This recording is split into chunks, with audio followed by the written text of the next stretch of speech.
எரேமியா 1 அதிகாரம். பென்யமீன் தேசத்திலுள்ள ஆனதோத் ஊரில் இருந்த ஆசாரியர்களில் ஒருவனாகிய இல்க்கியாவின் குமாரன் எரேமியாவினுடைய வசனங்கள்.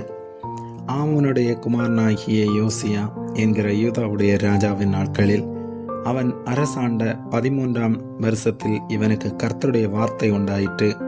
அப்புறம் யோசியாவின் குமாரனாகிய யோயாக்கீம் என்கிற யூதாவுடைய ராஜாவின் நாட்களிலும் யோசியாவின் குமாரனாகிய சிதேக்கியா என்கிற யூதாவுடைய ராஜாவின் 11ஆம் வருஷத்து முடிவு மட்டமாகவும் எருசலேம் ஊரார் 5ஆம் மாதத்தில் சிறைப்பட்டு போகும் வரைக்கும் கர்த்தருடைய வார்த்தை அவனுக்கு உண்டாயிற்று.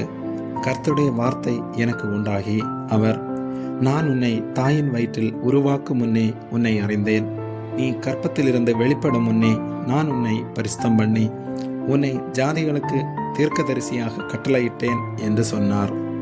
அப்பொழுது நான், கர்த்தராகிய ஆண்டவரே, இதோ நான் பேச அறியேன், சிறு பிள்ளையாய் இருக்கிறேன் என்றேன்.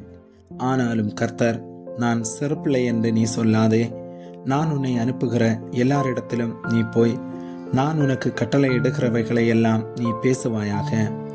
நீ அவர்களுக்கு பயப்பட வேண்டாம், உன்னை காக்கும்படிக்கு நான் உன்னுடனே இருக்கிறேன் என்று கர்த்தர் சொல்லி, கர்த்தர் தமது கரத்தை நீட்டி என் வாயை தொட்டு, இதோ என் வார்த்தைகளை உன் வாயிலே வைக்கிறேன்.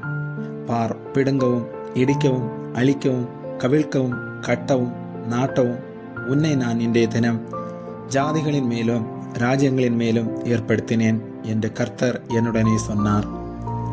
பின்னும் கர்த்தருடைய வார்த்தை எனக்கு உண்டாகி அவர், எரேமியாவை, நீ என்னத்தை காண்கிறாய் என்று கேட்டார். வாதமே மரத்தின் கிளையை காண்கிறேன் என்றேன். அப்பொழுது கர்த்தர், நீ கண்டது சரியே, என் வார்த்தையை தீவிரமாய் நிறைவேற்றுவேன் என்றார். கர்த்தருடைய வார்த்தை 2ஆம் தரம் எனக்கு உண்டாகி அவர், நீ காண்கிறது என்ன என்று கேட்டார். பொங்குகிற பானையை காண்கிறேன், அதன் வாய் வடக்கே இருந்து நோக்குகிறது என்றேன். அப்பொழுது கர்த்தர் என்னை நோக்கி, வடக்கே இருந்து தீங்கு தேசத்தினுடைய குடிகள் எல்லார் மேலும் வரும். இதோ நான் வடதிசை ராஜ்யங்களின் வம்சங்களை எல்லாம் கூப்பிடுவேன் என்று கர்த்தர் சொல்லுகிறார். அவர்கள் வந்து அவனவன் தன் தன் சிங்காசனத்தை எருசலேமின் ஒலிமுக வாசல்களுக்கும் அதன் சுற்று மதில்கள் எல்லாவற்றிற்கும் விரோதமாகவும் யூதா தேசத்து எல்லா பட்டணங்களுக்கும் விரோதமாகவும் வைப்பார்கள்.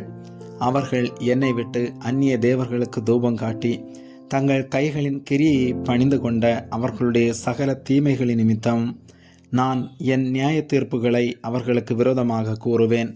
ஆகையால் நீ உன் அறையை கட்டி கொண்டு நின்று நான் உனக்கு கட்டளை எடுக்கிறவைகளை எல்லாம் அவர்களுக்கு சொல்.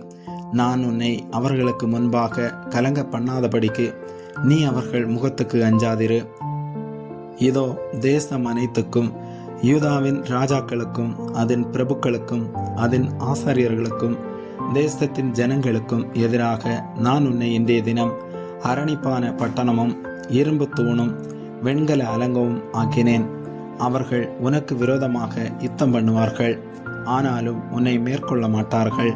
உன்னை ரட்சிக்கும்படிக்கு நான் உன்னுடனே இருக்கிறேன் என்று கர்த்தர் சொல்லுகிறார். ஆமென்.